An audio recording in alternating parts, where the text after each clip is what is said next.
Kansas City has a chance to close out the regular season undefeated at home. If the Chiefs win this Saturday against the Texans, they're going to be perfect at Arrowhead through the 2024 regular season, a first since 2003. Now, that would make the Chiefs 10-0 at home, dating back to last season, including the postseason, the longest streak currently in the NFL by 4 games.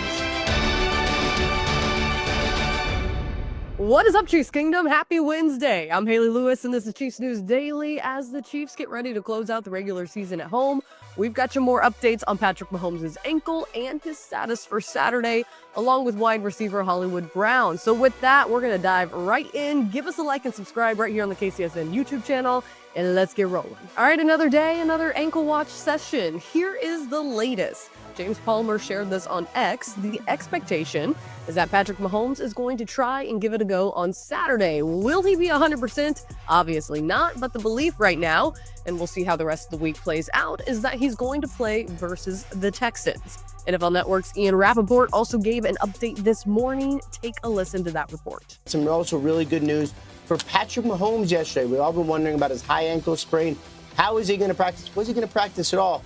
Instead of just kind of going out there and practicing, he actually practiced fully, setting the stage for Patrick Mahomes to play on a short week, on a high ankle sprain, in a huge game with the potential of locking up the #1 seed. It is all there for Kansas City, and it does seem at least possible that they're going to have their star quarterback out there. So a full participation on Tuesday. Will he be a full participant today as well? The answer is yes. So what does that mean? Well, it looks like the reports are accurate. Pending any setbacks, it looks as if Mahomes is going to start on Saturday against Houston for the Chiefs' last regular season game at home. What about Hollywood Brown? Well, there is an active roster spot available currently. James Palmer shared his opinion on the situation this morning, saying, "We'll see how much he actually plays, but I'd expect Chiefs wide receiver Hollywood Brown to return Saturday versus the Texans. He was a full participant in practice yesterday and has been medically cleared to play. It wasn't an issue with his legs, so he's been running."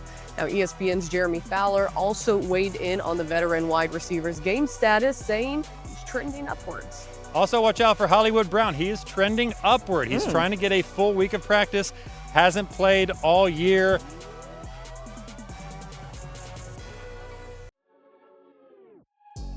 After being out for so long. That's a good point. I mean, people might have forgotten about Hollywood Brown, honestly, because it's been so long since we've thought about him. So, Jeremy, if they could get him back, what a boost. All right, folks, so today we learned that Brown was a full participant again. So a full participant on Tuesday and Wednesday points to a very positive direction. Again, we're going to find out from head coach Andy Reid his game day designation on Thursday. If not then, we wait until inactives come out on game day. All right, let's get you updated on the rest of the team. Again, no practice today for left tackle DJ Humphries and cornerback Shamari Connor. Now, it's no shock here. Connor is in concussion protocol after taking a nasty hit last Sunday in the Chiefs game against the Browns. Humphries is nursing a hamstring injury that he suffered late in the fourth quarter of Kansas City's home game against the Chargers 2 weeks back. Now, the quarterback position is currently a little bit thin. The Chiefs lost Jalen Watson, if you remember, with a season-ending injury, and now they have the rotation of Connor, Joshua Williams, and Nagy Johnson filling in across the field from Trent McDuffie. Now, Johnson suffered a concussion as well earlier this season, and Williams has dealt with a few nicks and bruises, most recently a chest injury. The Chiefs secondary is going to need to stay healthy down the stretch. Newly signed quarterback Steven Nelson has yet to play for Kansas City. Coach Reid said he's still ramping up, so we have to wait and see if he is going to be ready come on Saturday. All right, as for the left tackle position, well, Humphries was brought in to take over the left tackle position after the mixture of rookie Kingsley Suamataia and second-year tackle Wanya Morris wasn't making the cut. Now, with Humphries hurt, the Chiefs shuffled around their line this past weekend to find their best front five. So Joe Tooney was moved out to left tackle from left guard, while Mike Caliendo came in at left guard. We'll have to see if the Chiefs stick with this offensive line on Saturday. All right, with those injury updates out of the way, let's hear from the rest of the team. Although it is technically Wednesday, it's a short week, so it's the Chiefs Thursday. So we're hearing from the coordinators today. Let's kick it off with special teams coordinator Dave Toub, followed by defensive coordinator Steve Spagnuolo and offensive coordinator Matt Nagy. Yeah, it was smart to bring him back. He's healthy. Obviously he's not 100%, but he's pretty close. I mean, he's looked good in practice. He looked good before that game. He looked good in the pregame. On the miss, I'll just talk about the miss. I need to do a better job of communicating to the holder and and the snapper, that we were going to kick the field goal. I just assumed that they were together, but they weren't, and that was my fault. So, I mean, that little bit of change where Harrison's panicking, where are they? That has an effect. So it wasn't his injury. I don't think that had anything to do with it. I just think anytime you get an operation out of sync like that, whether they have to rush or somebody's not there, or it's that puts a toll on it, and I think that's what happened there. I'll take the blame. That was my fault. Get those guys out there. I can't assume that they're right together. So that's his technique. I mean, he's going to do that all year. Basically. Yeah, his technique is to break. His leg comes down, and now people are just noticing now because it's his knee and it's his bad.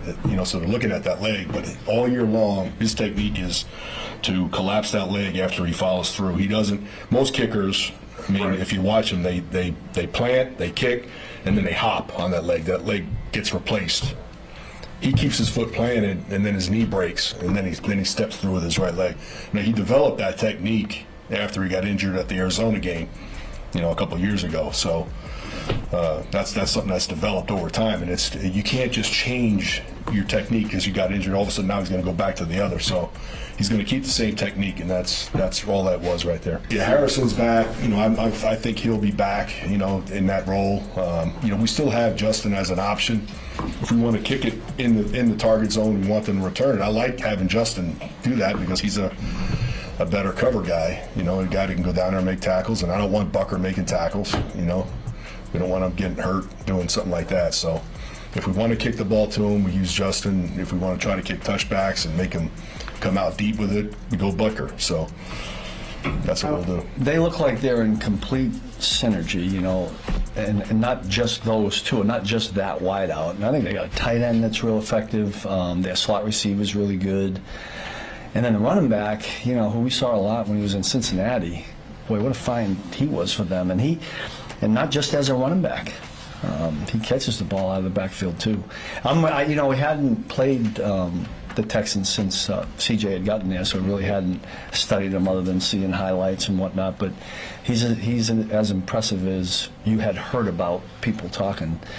Really poised for a second-year quarterback, and I think he just has a unique ability to move around in the pocket and still have his eyes downfield. He makes a lot of plays slipping in and out of the pocket and finding an open receiver. And when a quarterback can do that, I think that's pretty dangerous. Yeah, well, there's only so many hats, right, on game day. But I did talk to Josh the other day. I mean, we'd like to try to find a way to amp him up. So that's Joe Cullen is evaluating that every week. And there's a couple guys there that could, Malik has played good football for us. So, somewhere down the road here, maybe you see one or two of those guys, and hopefully nobody gets hurt, because usually that changes everything with injuries. But that's probably going to be a week-to-week thing there. In the middle of the game, we had to get somebody in there that had gotten some reps. Trent always gets nickel reps. He did it last year. He doesn't need many, but during the week, if we do a walkthrough, he always gets them. And Chris Roland Wallace gets them as well. And so those are the two guys that, Chris will get the boatload of it, and we'll see where it goes from there. But we've got a couple of different things we're kind of working on and looking at. When you have injuries, we gotta find a solution. So there'll be some things we'll have to do if we don't have Tamari. I thought for him, it's a lighter day for us with the schedule that we have. So I thought, all things considered, he did well, and we'll just continue to just keep an eye on it. Just for him to be able to be honest with us as he goes through this, and it's all part of the game. We know he's a tough kid, so we understand that. But at the same point in time, you want to be smart. So I think, we know our schedule this week and a little bit of a shorter week, so there's a balance there to that. But so far, I think that his mindset is to do everything he can, but at the same time, you still have to be able to see how he does throughout the week. You probably just start off. I want to give a lot of credit to Joe coming in last week and doing what he did. I thought in that moment he did a great job against a really good front, and in particular Myles Garrett. So we'll continue to just kind of keep an eye on that, and in the end, Coach Reed will make the final decision on how we go with that and where we go. But I just look back to last week and just say, and for what Joe did in that moment, I think it just speaks to him and the value that he has of being able to have the flexibility to go out there and play tackle like he did. And I think there's a balance to that too. Pat does a really good job of trying to really stay on time, and then in that pocket, move his feet when he can, and it's not always going to be perfect, but there's times when you're going to have pressure in your face. There's times when there's going to be a clean pocket. When you have a clean pocket, you want to make sure that you're accurate and that you're taking advantage of that. But if there's not a clean pocket, it's not that easy all the time to make that throw. And so we got to make sure on our end as coaches that what are we doing to make sure that there is a clean pocket, because when he has a clean pocket, he can be deadly. Alrighty, folks, that does it for another episode of Chiefs News Daily. Again, we'll be back tomorrow, but in the meantime, like and subscribe right here on the KCSN YouTube channel. Have a great rest of your Wednesday. We'll see you back here on Thursday.